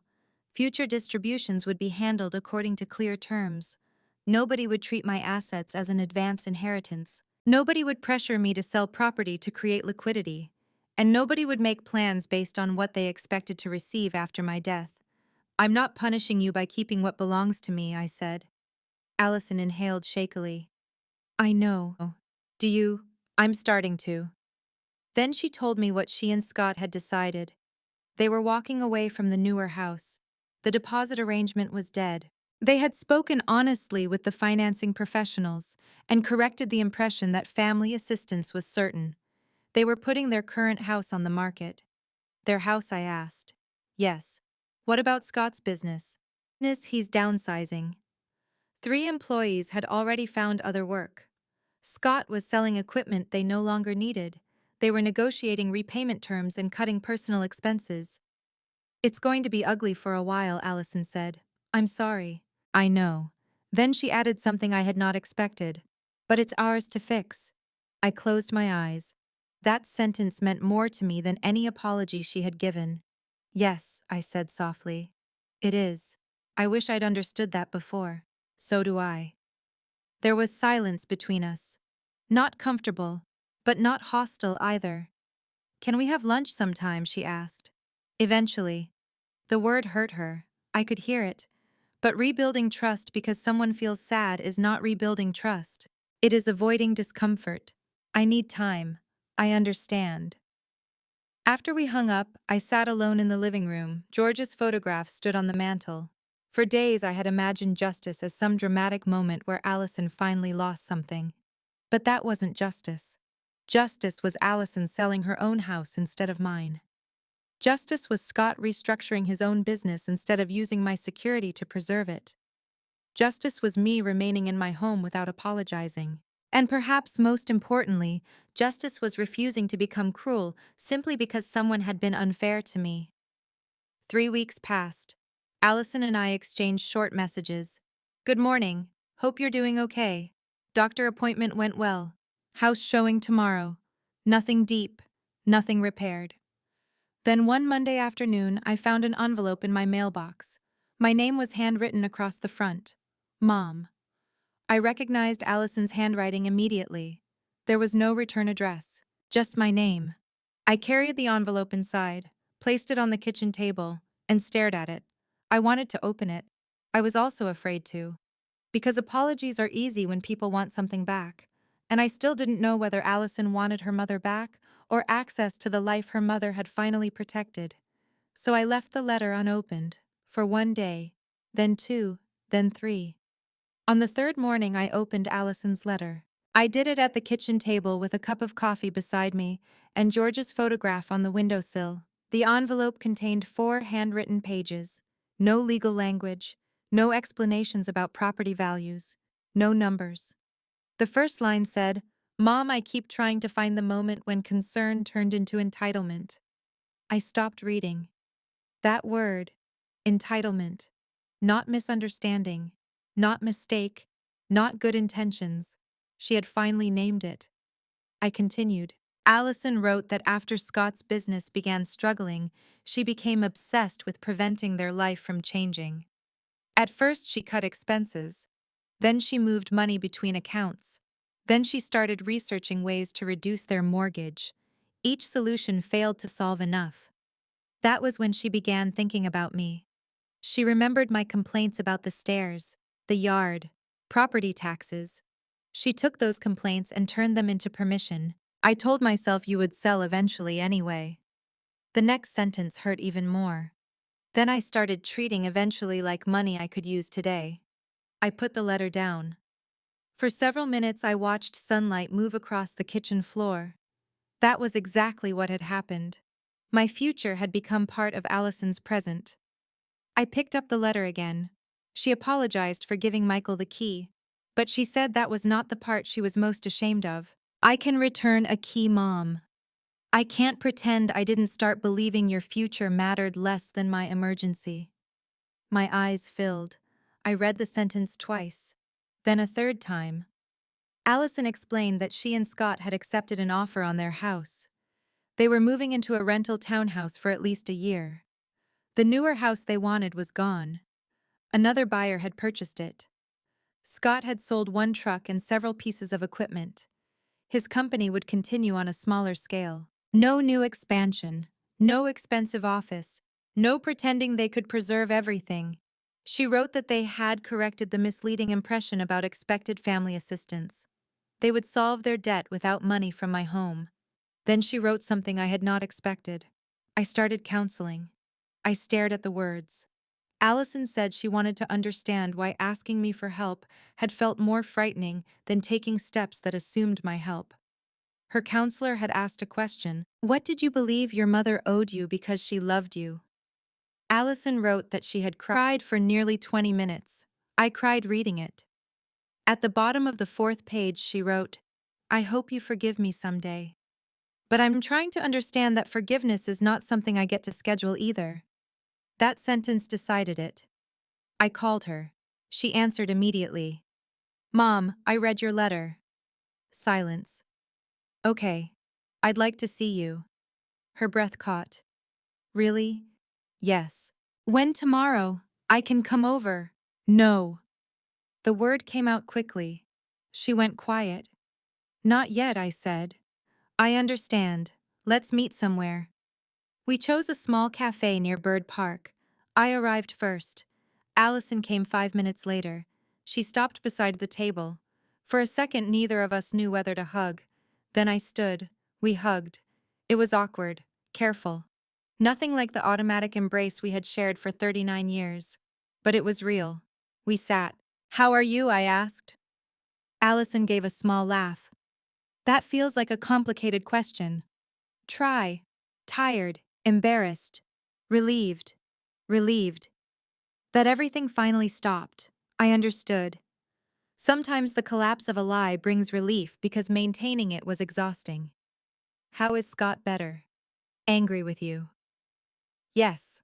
"Are you two okay? We're trying." She explained that Scott felt betrayed by how much she had hidden. But he also admitted he had ignored warning signs because he wanted to believe the solution was coming. "He should have asked you directly," Allison said. "Yes, so should I." "Yes," she nodded. There were no excuses left. Strangely, that made conversation easier. "I'm sorry about the house," she said. "I know." "No. I mean more than the realtor." I waited. "I treated your life like a math problem." Her eyes filled. House value minus smaller home equals money available to save us. That's how it felt. I hate that I did that. I reached across the table. You are not the worst thing you have ever done. Allison began crying. But you are responsible for it. She nodded. I know. And I need time. I know that too. We talked for nearly 2 hours. About ordinary things eventually. Brian, my grandchildren, Scott's smaller business, book club, the tomato plants I still hadn't planted. For the first time in weeks, I laughed with my daughter. Not because everything was repaired, because something had finally begun repairing. When we stood to leave, Allison reached into her purse. I have something for you. My body tensed before I could stop it. She noticed. It's nothing bad. She placed a small object on the table, a blank brass key, uncut. I stared at it. What is this, the opposite of what I did? I looked at her. She wiped her eyes. I copied your key because I thought access was mine to give away. She pushed the blank key toward me. This one opens nothing. My throat tightened. Why give it to me? Because if there ever comes a day when you trust me with your house again, you decide when this becomes a key. I picked it up. It weighed almost nothing, yet somehow it felt heavier than the blue-ringed key Michael had returned. I'm not promising anything, I said. I know. You may never get another key. I know. I slipped it into my purse. Allison smiled through her tears. That's enough. We walked outside together. At my car, she hugged me again. This time I hugged her back without hesitation. Not because I had forgotten. Not because trust had magically returned. Because I finally understood that boundaries and love were not opposites. Sometimes boundaries were the only thing strong enough to let love survive. When I returned home, I placed the blank key in the small ceramic dish beside my front door. For weeks it remained there. Allison never asked about it. She called before visiting. She knocked when she came over. She never mentioned the value of my house, never asked about the trust, never suggested I move. Instead, she asked how I was, not what I planned to do with my property, how I was. That difference slowly became everything. 3 months passed, then 4. Their house sale closed. They moved into the townhouse. Scott's business survived, smaller but stable. And one Thursday afternoon, while 6 women sat around my dining table discussing a novel, the doorbell rang. Dorothy smiled at me. You expecting someone? I looked toward the front door. Through the glass, I could see Allison standing on the porch holding a bakery box. She did not reach for a key. She waited. And for the first time since Michael Turner walked into my home, the memory of that terrible afternoon no longer felt like the end of something. It felt like the place where my daughter and I had finally been forced to learn what love could and could not give us permission to do. I walked toward the door and placed my hand on the lock. This time, I would be the one who decided to open it. I opened the front door. Allison stood on the porch holding a white bakery box with both hands. Am I interrupting behind me? Dorothy called from the dining room. Only if those aren't cupcakes. Allison laughed. It was a small sound, but hearing it inside my house again did something to my heart. They're lemon bars. Even better, Dorothy shouted. I stepped aside. Come in. Allison crossed the threshold. 4 months earlier, Michael Turner had crossed that same threshold because my daughter had given him a key. Now Allison entered because I invited her. That difference was invisible to everyone passing on the street. To me, it was everything. She greeted the women around the table. Patricia smiled warmly. Nobody mentioned Michael. Nobody needed to. Allison placed the lemon bars beside the coffee pot. I won't stay. I just wanted to drop these off. Dorothy looked at me. You raised her well enough to bring dessert. We can forgive quite a lot. Everyone laughed, including Allison. I noticed her eyes briefly fill. Then she hugged me. I'll call tomorrow. Okay. She walked toward the door. Actually, I said come back around 6. She turned. For dinner. Yes. Just us. Just us. A cautious smile appeared. I'd like that. After book club ended, I carried cups into the kitchen. Dorothy stayed behind as usual. You're ready? She asked. I knew exactly what she meant. I think so. You don't have to be. I know. That was why I was ready. Nobody was pressuring me. Over the previous months, I had made changes to the house. Not because Allison told me to, because I chose them. I hired a teenager from 2 streets over to mow the lawn twice a month. I installed a second handrail on the staircase. I hired someone to clean the gutters. I replaced the slippery rug near the back door. Small things, practical things. They made living there easier. For years, I had quietly believed independence meant doing everything myself. I had learned that accepting help was not the same as surrendering authority. The distinction mattered. At 6, the doorbell rang again. Allison stood outside carrying nothing this time. I opened the door. You know you don't have to ring twice in one day. She smiled. I'm practicing. We ate leftover chicken salad and lemon bars. Allison told me about the townhouse. It's smaller than our old house. Do you hate it? She thought about the question. I thought I would, and I sleep better there. Scott's business had stabilized. He now had 3 full-time employees instead of 7. He had returned to smaller residential projects rather than chasing large contracts. They were not financially comfortable yet, but they were no longer pretending comfort was the same thing as security. How are you and Scott? I asked. Better. Counseling together now. I nodded. And yours still going? She smiled awkwardly. I'm apparently a work in progress. We all are. After dinner, we carried our coffee into the living room. George's photograph remained on the mantel. Allison looked at it. I think about what I said that night. About your father helping you. She nodded. I used him against you. Yes, I'm sorry. I know. I think Dad would have been disappointed in me. I looked at George's photograph. Probably. Allison laughed through sudden tears. You could soften that. I could. But you're not going to. No. I reached for her hand. He also would have loved you while he was disappointed. She squeezed my fingers. I miss him. So do I. We sat quietly. Then I stood. There's something I want to give you. Allison immediately shook her head. Mom, you don't need to give me anything. I smiled. That may be the nicest thing you've said to me all year. She laughed. I walked to the ceramic dish beside the front door. The blank brass key had remained there for months. I picked it up. Except it was no longer blank. That morning I had taken it to the locksmith. I returned to the living room and held it out. Allison stared at my palm. Her face changed. Mom, this is for emergencies. She didn't take it. Are you sure? Yes. You don't have to do this to prove you forgive me. I'm not. Then why? Because trust isn't only something people break. Sometimes they earn parts of it back.